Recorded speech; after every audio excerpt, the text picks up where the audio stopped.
Good morning, Alex and friends. I'm Grace. Today is Saturday, March 21st, 2026, and you're listening to Alex's News.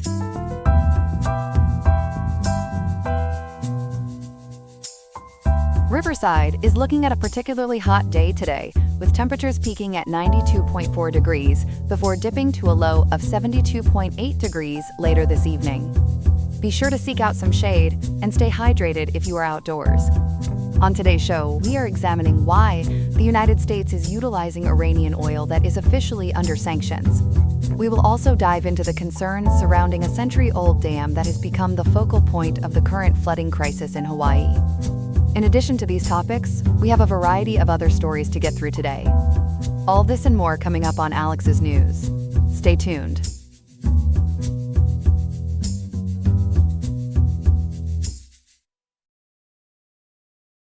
We start this morning with a major shift in U.S. energy policy.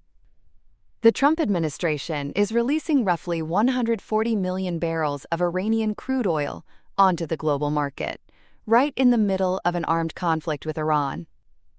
It's a move that's drawing praise from some corners and fierce criticism from others. Ethan covers energy policy for us and joins me now. Ethan, walk us through what happened yesterday. So late yesterday, Treasury Secretary Scott Bessent announced what he called a narrowly tailored short-term authorization. It's officially known as General License U, and it's essentially a 30-day sanctions waiver. The Guardian and the BBC both confirmed that it permits the sale and delivery of about 140 million barrels of Iranian crude and petroleum products. The key detail here is that this waiver is set to expire on April 19th, so we're talking about a very tight window. A 30-day window to move 140 million barrels. That's an enormous amount of oil. Does it apply to any Iranian crude at all? No, and this is where it gets really specific. The Washington Post reports that the Treasury built in what they're calling a timestamp-locked eligibility protocol. Only oil that was already loaded onto cargo vessels as of 12:01 a.m. Eastern on March 20th qualifies. So Iran can't ramp up new production to take advantage of this. And there are hard restrictions on buyers, too. No transactions with North Korea, Cuba, or Russian-occupied territories of Ukraine. So this oil is already sitting on tankers somewhere. Where exactly are these ships right now? That's the fascinating part. Maritime intelligence firms Kepler and Vortexa have been tracking what's often called the shadow fleet. These tankers are loitering near Malaysia, Singapore, and the Gulf of Oman. They're already past the Strait of Hormuz, which matters enormously, because that strait is essentially a combat zone right now. The administration says this oil can hit physical markets within 3 to 4 days, and they're calling it a break-the-glass solution. Let's back up for listeners just catching up. Why is the Strait of Hormuz closed in the first place? It goes back to Operation Epic Fury, the U.S.-Israeli military campaign against Iran that launched in late February. That campaign led to a de facto blockade of the strait, which is the most important energy choke point on the planet. We're talking about 10 to 20 million barrels a day that have essentially been removed from the global supply. The U.S. Air Force is actively engaging Iranian fast attack craft in and around that waterway, so commercial shipping simply can't pass safely. And that's what's driven oil prices through the roof. Absolutely. Brent crude has been trading between $110 and $112 a barrel, which is roughly a 50% jump since the conflict started. The BBC reports that gas prices in the UK have nearly doubled. Here at home, we're watching gasoline surge toward $4 a gallon. That pain at the pump is a huge part of why the administration felt compelled to act, even if it means temporarily easing sanctions on a country we're actively fighting. The administration says this isn't a concession to Iran. How are they framing it? They're calling it economic warfare, which is a pretty striking phrase. Secretary Bessent sat down with Fox Business Network and CBS News, and he said, quote, "The goal is to use Iranian barrels against Tehran," end quote. The logic is that by flooding the market with oil Iran already produced, you drive down prices globally while controlling where the revenue actually goes. It's an aggressive posture, even if critics aren't buying it. You mentioned controlling where the revenue goes. How does the money side of this work? The Treasury set up what CBS News and The Guardian describe as an escrow and oversight architecture. All proceeds from these sales have to be deposited into U.S.-approved financial institutions in third countries. Those funds are then classified as frozen assets. Iran can only access them for authorized humanitarian purchases like food and medicine. So in theory, not a single dollar flows toward Iran's military. The question is whether that holds up in practice over 30 days of rapid-fire transactions. And who's actually monitoring the tankers to make sure everything stays above board? The U.S. is leaning heavily on satellite tracking and maritime intelligence. They're coordinating with groups like United Against Nuclear Iran, which has been watching the shadow fleet for years. The idea is to ensure every authorized tanker docks and offloads under international oversight. It's a massive surveillance operation, but the infrastructure was already in place because the U.S. has been tracking illicit Iranian oil shipments for a long time. Now, there's another strategic layer here involving China. What's the play? This might be the most underappreciated part of the whole policy. For years, China has been the primary buyer of sanctioned Iranian crude, picking it up at a steep sanctions discount. That gave Beijing enormous leverage over Tehran. By opening this oil to buyers in India, Japan, Malaysia, and elsewhere, the U.S. is trying to force China to compete at full international market prices. It strips Tehran of a key diplomatic lever and raises costs for Beijing at the same time. It's a 2-for-1 move if it works. But analysts are skeptical it will actually work. What are they saying? The criticism has been sharp. The Guardian quoted David Tannenbaum of Blackstone Compliance Services, who called the policy, quote, bananas, end quote. He argues it hands a financial lifeline to an enemy regime no matter how you structure the escrow accounts. The BBC cited analyst Rachel Ziemba, who warned that 140 million barrels is a stopgap, not a game-changer for long-term market stability. When you consider it only covers about 10 to 14 days of the lost supply from the Strait closure, you can see her point. There's also a concern that this oil was already headed to China anyway. Could the waiver just be legalizing what was already happening? That's one of the sharpest critiques out there. Energy analysts point out that much of this crude may have already been spoken for through secret ghost fleet shipments bound for Chinese refineries. If that's the case, the waiver doesn't actually inject new physical supply into the global market. It just puts a legal stamp on shadow flows that were already happening. That would mean the price relief everyone's hoping for might not materialize in any meaningful way. And this isn't the first time the administration has tried this approach. There was a similar move with Russian oil earlier this month. Right, that's the precedent that has a lot of people nervous. Earlier in March, the Treasury issued General License 134, which released about 130 million barrels of Russian crude. The Washington Post reported that the result was a significant revenue windfall for the Kremlin, with some estimates suggesting Russia pulled in up to $10 billion in a single month. Critics fear the Iranian waiver will produce the same kind of unintended consequences, potentially funding the very drones and missiles Iran is using against U.S. and Israeli forces right now. So where do markets stand this morning with all of this swirling around? The mood is what traders are calling cautious relief.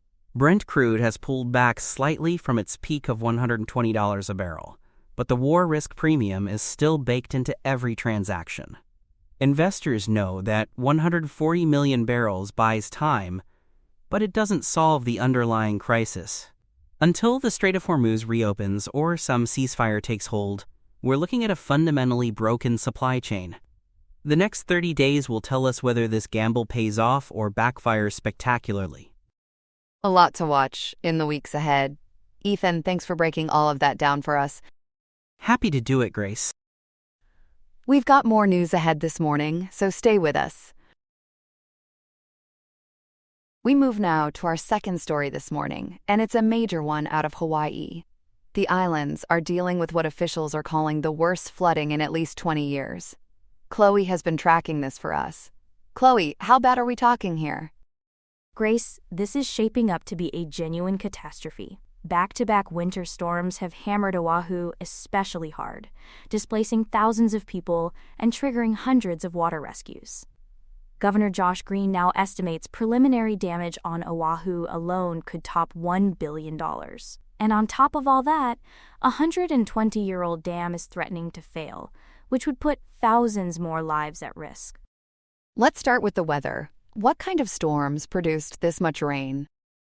So these are what meteorologists call Kona lows. They're intense winter systems that pull moisture-laden air up from the south. NPR and ABC7 Los Angeles both report that the real problem was the timing. A major rain event soaked the islands about a week ago, and then a second Kona low hit that already saturated ground. Parts of Oahu got 8 to 12 inches of rain in a single overnight period, according to the Associated Press. And Mount Ka'ala, the island's highest peak, recorded nearly 16 inches in just 24 hours. 16 inches in a day. Did the National Weather Service see this coming?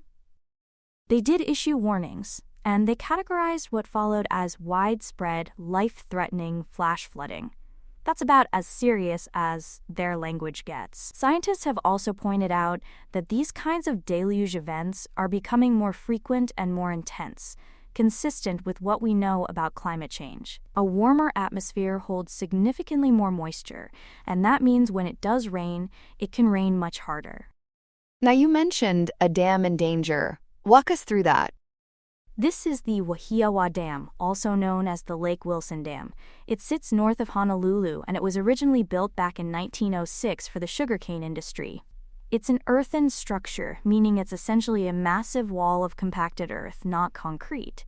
And it's currently owned by a subsidiary of the Dole Food Company. Yesterday, March 20th, the Honolulu Department of Emergency Management warned that the dam's failure was imminent. Sirens went off, and mandatory evacuation orders went out to roughly 5,500 residents downstream. Imminent failure. What were the water levels looking like? ABC7 reported that water in the reservoir surged from 79 feet to 84 feet in less than 24 hours. The dam's maximum capacity is 90 feet, so they were just 6 feet away from that limit.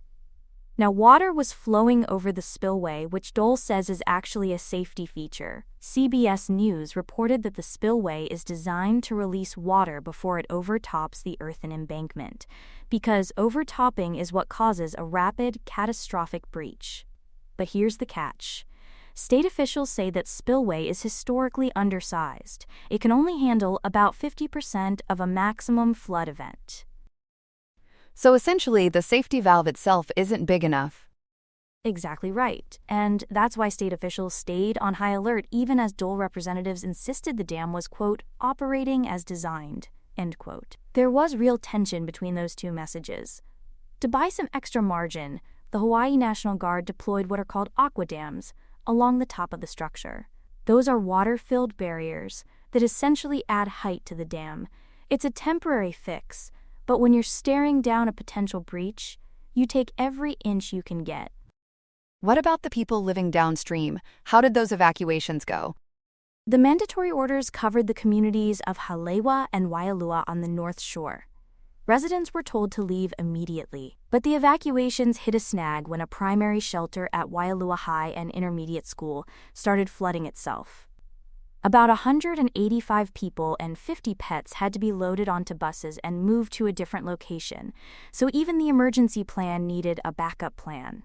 As of this morning, those evacuation orders are still in effect, even though water levels at the dam have dropped slightly to around 82.7 feet. Meanwhile, floodwaters were rising in neighborhoods across the island. How many rescues have crews carried out? Emergency teams have conducted 233 rescues so far. Floodwaters reached chest-high levels in some areas, and one of the most dramatic operations involved a youth camp on Oahu's west coast called Our Lady of Kiau. Floodwaters completely cut off road access, stranding 72 children and adults. The National Guard and the Honolulu Fire Department had to send in helicopters to airlift every single one of them out. NPR also reported that muddy floodwaters pushed homes off their foundations, swallowed vehicles, and swept several houses away entirely. Have there been any fatalities? Remarkably, no. As of this morning, no deaths and no missing persons have been confirmed. Fox 12 did report that at least 10 people were treated for hypothermia after being pulled from the water, which gives you a sense of how long some folks were stranded. One issue that's come up is personal drones. Residents were flying them to film the destruction, and that actually interfered with emergency helicopter operations and search and rescue flight paths. Crews had to work around that on top of everything else. That's frustrating for first responders. Now, Chloe, you mentioned earlier that Dole owns this dam. There's a bigger backstory there, right? There really is, and it's become a political flashpoint. Back in 2023, the Hawaii State Legislature passed Act 218, which authorized $26 million for the state to acquire and repair the Wahiawa Dam from Dole. But as of today, nearly 3 years later, the legal transfer still hasn't been completed. Hawaii Public Radio has reported on several hurdles. The state's due diligence, including environmental assessments to make sure they weren't inheriting hidden liabilities, stretched well into 2025. And Dole was reportedly reluctant to share about $1.1 million worth of proprietary engineering data until the state made a firm commitment to buy. So the clock is ticking on this deal? It really is. Under the law, the deed has to be recorded by June 30th of this year, or the funding gets pulled entirely. The Board of Land and Natural Resources is scheduled to take a final vote on the acquisition terms next Friday, March 27th. So you've got this strange situation where a dam that nearly failed is still technically in private hands, and the public money set aside to fix it could evaporate in a few months if the paperwork doesn't come together. Has Hawaii dealt with a dam failure before? Yes, and it's a painful memory. In 2006, the Kaloko Dam on Kauai collapsed and killed 7 people. That tragedy led to the Hawaii Dam and Reservoir Safety Act of 2007, which required stricter inspections and emergency action plans. But experts cited by NPR argue that while the law improved monitoring, it never provided the massive funding needed to actually modernize the state's 132 aging plantation-era dams. Many of those structures are well over a century old, just like the Wahiawa Dam. So the inspection regime got better, but the physical infrastructure didn't keep pace. And this flooding isn't limited to Oahu, is it? No, Maui has been affected too. Neighborhoods in Lahaina were placed under evacuation advisories after retention basins that reached maximum capacity. And of course, Lahaina is still recovering from those catastrophic wildfires in 2023. So you have a community that's already fragile now, dealing with a completely different kind of natural disaster. It's an incredibly difficult stretch for those residents. Where do things stand right now with the federal response? Governor Green has issued multiple state emergency proclamations and says he's received assurances of federal support from both the White House and FEMA. But a formal major disaster declaration hasn't come through yet. That's still pending damage assessments, which obviously take time when you're dealing with a crisis this widespread. Honolulu Mayor Rick Blangiardi described the situation as, quote, extremely fluid, end quote, which feels like an understatement given the circumstances. And more rain is in the forecast? Unfortunately, yes. Additional rain is expected through the weekend, and that's why officials are keeping all those evacuation orders in place. The dam's water level has come down a little, but the situation remains what officials are calling touch and go. Search and rescue teams are still monitoring the North Shore by air and by water, looking for any residents who might be stranded in isolated pockets. Until those skies clear and the water recedes significantly, no one is letting their guard down. A really difficult situation unfolding in Hawaii. Chloe, thank you for walking us through all of that. Of course, Grace. Here are some other headlines. CBS News is officially turning the dial to off for its historic radio division on May 22, 2026. After nearly 100 years of making waves since 1927, Editor-in-Chief Barry Weiss and President Tom Zabrowski say they are pulling the plug due to challenging economic realities and a listener base that has migrated to digital streams. This static situation will eliminate approximately 60 positions, about 6% of the workforce, and silence the World News Roundup, the longest-running newscast in the nation. It is a loud ending for the network once defined by Edward R. Murrow as Paramount pivots toward a future with Skydance and a potential merger with CNN. Over 700 affiliates are now tuning into other options like ABC or Fox to fill the dead air left behind. Moving from airwaves to the airways, the partial government shutdown that began on February 14th is leaving 50,000 TSA officers grounded without pay. Since the impasse began, these workers have been screening passengers on empty stomachs, leading to a staffing crisis where more than 10% of the workforce called out this week. In hubs like Atlanta, Houston, and New Orleans, the situation has reached a high altitude of frustration, with call-out rates exceeding 30% and security lines stretching over 2 hours, forcing Philadelphia to close several checkpoints. Transportation Secretary Sean Duffy warns that regional airports might have to close their gates entirely if the funding impasse continues. With TSA officers set to miss a second full paycheck on March 27th, the spring break travel season is facing some heavy turbulence. Things are heating up in the Southwest, and we are not just talking about politics. Martinez Lake, Arizona, saw the mercury rise to a blistering 110 degrees on Thursday, a record-shattering March high. The National Weather Service has issued extreme heat warnings for Los Angeles, Las Vegas, and Phoenix, where temperatures are soaring 20 to 35 degrees above the seasonal norm. To keep hikers from becoming toast, Phoenix has restricted access to Camelback Mountain.